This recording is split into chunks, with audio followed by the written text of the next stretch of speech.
جی وقفے کے بعد دوبارہ گفتگو میں خوش آمدید. حنیف جلندری صاحب، یہ بتائیں کہ کوئی آپ کے پاس ایسی تجاویز ہیں، ایسے نکات ہیں کہ جس پہ کہ پاکستان کے علماء جو ہیں وہ کم از کم 2-3 نکات پہ اتفاق کر لیں؟ بڑی مہربانی میر صاحب. میرے خیال میں ایک نقطہ تو یہ ہے کہ تمام مکاتب فکر کے جید علماء کرام نے اب تک باہمی اتحاد و اتفاق اور اجتماعی غور و فکر کے نتیجے میں جو بھی میثاق طے کیے ہیں، جیسا کہ ملی یکجہتی کونسل میں ایک میثاق طے ہوا اور اس کے بعد ملکی سطح پر مختلف اجتماعات میں جو میثاق طے ہوئے اور ان میں جو نکات طے ہوئے، ان پر تمام علماء کرام خلوص دل سے عمل کریں بھی اور کرائیں بھی. دوسرا نقطہ میرے نزدیک یہ ہے کہ ہر وہ مسئلہ جو اجتہادی ہو، ایک وہ مسائل ہیں جو قرآن و سنت میں واضح ہیں، منصوص ہیں، اور کچھ مسائل ہیں جو اجتہادی ہیں. تو ہمارا اس پر اتفاق ہونا چاہیے کہ اجتہادی مسائل میں گنجائش ہو، وہاں کوئی اپنی رائے کو حرف آخر نہ سمجھے، وحی کا درجہ نہ دے کہ وہ وحی الہی ہے. اور تیسرا میری رائے میں نقطہ یہ ہے کہ اس پر تمام مکاتب فکر اتفاق کر لیں کہ ہم فروعی مسائل کو اپنی پبلک گفتگو کا موضوع نہیں بنائیں گے. عوامی اجتماعات میں، عوامی خطبوں میں ہم جو خالصتاً ہمارے اختلافی مسائل ہیں، ہم ان کو بیان نہیں کریں گے، انہیں اسٹیج پر نہیں لائیں گے. وہ درس و تدریس تحقیق کا موضوع تو ضرور رہیں، وہ تعلیمی اداروں میں، درسگاہوں میں ریسرچ کے طور پر تو آئیں، لیکن عوامی جلسوں کا وہ موضوع نہ بنے. اور چوتھا میں ندی نقطہ یہ ہے کہ جتنے بھی منافرت کے اسباب ہیں ان پر وہ غور کر کے ان کو ختم کریں. اور میری نظر میں سب سے بڑا نفرت کا سبب بدگمانی اور بدزبانی ہے، انسلٹ کرنا اور توہین کرنا ہے. یہ دیکھ لیا جائے کہ تحریر و تقریر کے اعتبار سے کس نے اسلام کی مقدس شخصیات کے بارے میں یا کسی کے اہم عقائد کے بارے میں کوئی زہر آلود تحریر یا گفتگو کی ہے،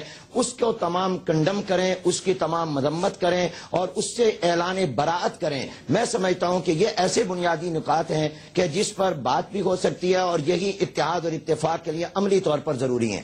جی مفتی صاحب، بدگمانی اور بدزبانی کے جتنے ذرائع ہیں اس کی تمام علماء کرام کو مل کے مذمت کرنی چاہیے.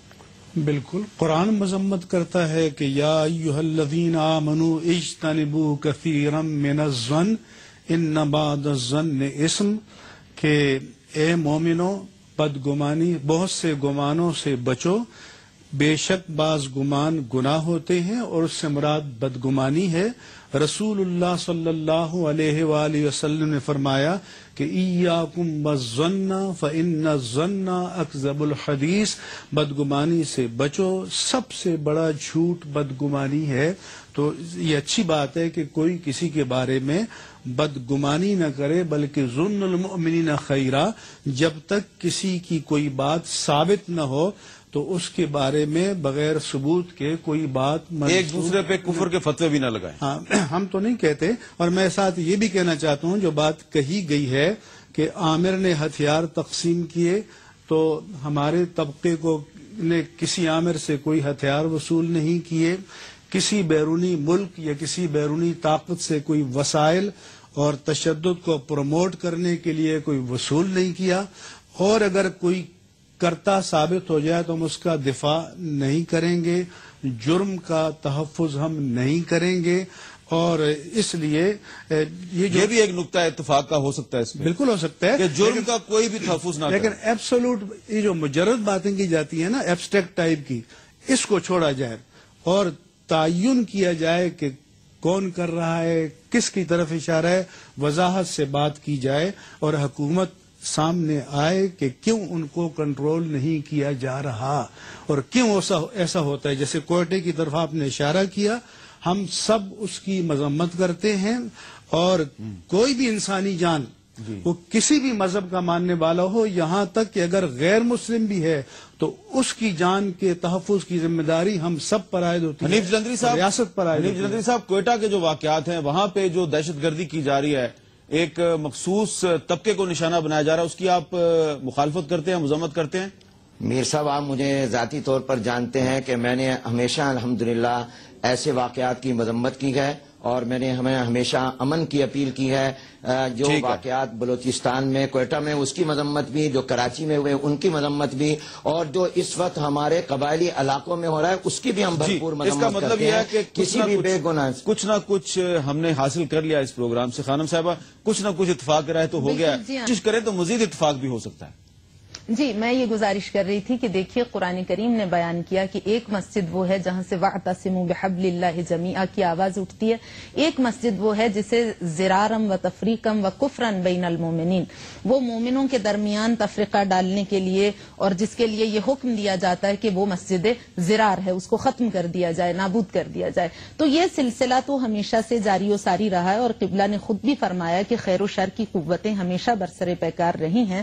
ہر دور میں علماء سو اور علماء حق کا وجود رہا. اب یہ کہ اس کی نشاندہی کرنا یہ تو حکومت کا کام ہے, اور پھر یہ کہ حکومت کی اگر کوئی خامیاں یا نقائص ہیں, جن کتابوں میں تقاریر میں بدگمانی بالکل مجھے اتفاق ہے کہ مولانا قاری صاحب نے بہت عمدہ بات کہی ہے کہ جو ڈفرینسز ہیں ان کو ریسرچ و تحقیق کی حد تک تو مدارس میں درس و تدریس میں تو لایا جائے, لیکن لاؤڈ اسپیکر پہ بیان کرنا اس طرح سے کہ اس سے فتنہ انگیزی ہو, شر پھیلے. اسلام کا اصل مقصد اتحاد ہے, اور اتحاد اور وحدت کے لیے بڑی سے بڑی قربانی دینے کا اسلام نے حکم دیا ہے.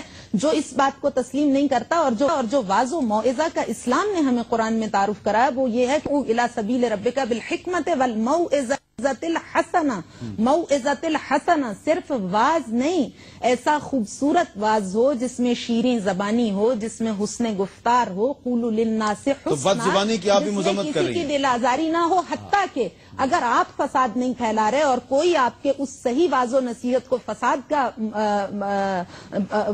اس سے پھیلا رہا ہے تو قرآن کہتا لا یجرمنکم شنآن قوم علی الا تعدلوا, کسی قوم کی عداوت یا اس کا تمہارے ساتھ دشمنی کرنا بھی تمہیں عدل سے دور ہونے پر برنگ اختہ نہ کرے. یہ قرآن کریم کا پیغام ہے. بہت بہت شکریہ مفتی منیب الرحمان صاحب. جناب حنیف جلندری صاحب, آپ کا بہت بہت شکریہ. ہم نے یہ جو گفتگو کی ہے, گفتگو کے آغاز میں تو شاید آپ کو یہ احساس ہو رہا ہوگا کہ شاید اتفاق نہ ہو, لیکن آخر میں ہمارے یہ جو معزز علماء کرام ہیں انہوں نے کچھ ایسی باتیں کی ہیں کہ جس پہ ہمیں اتفاق نظر آیا.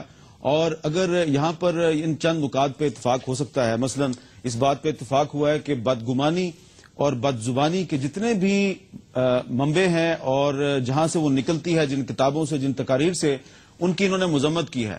اور کوئٹہ میں جو دہشت گردی کے واقعات ہیں, کراچی میں جو دہشت گردی کے واقعات ہیں, ان کی بھی سب نے مذمت کی ہے. غیر مشروط طور پر ہم مذمت کرتے ہیں, اور غیر مشروط طور پہ مفتی منیب الرحمان صاحب کہہ رہے ہیں ہم غیر مشروط طور پہ اس کی مذمت کرتے ہیں. یہ بہت ہی اچھی بات ہے.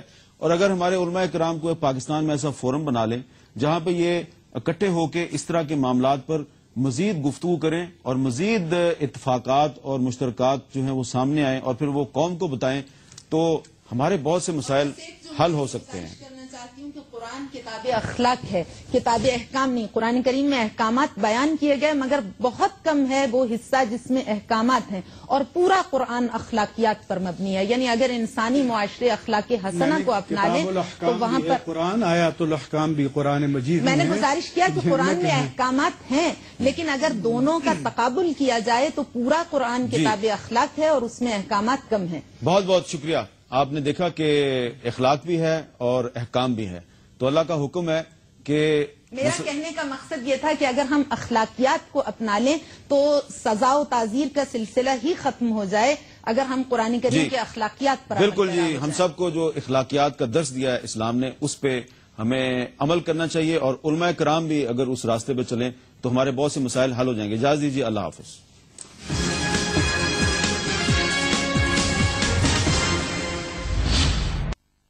Geo News.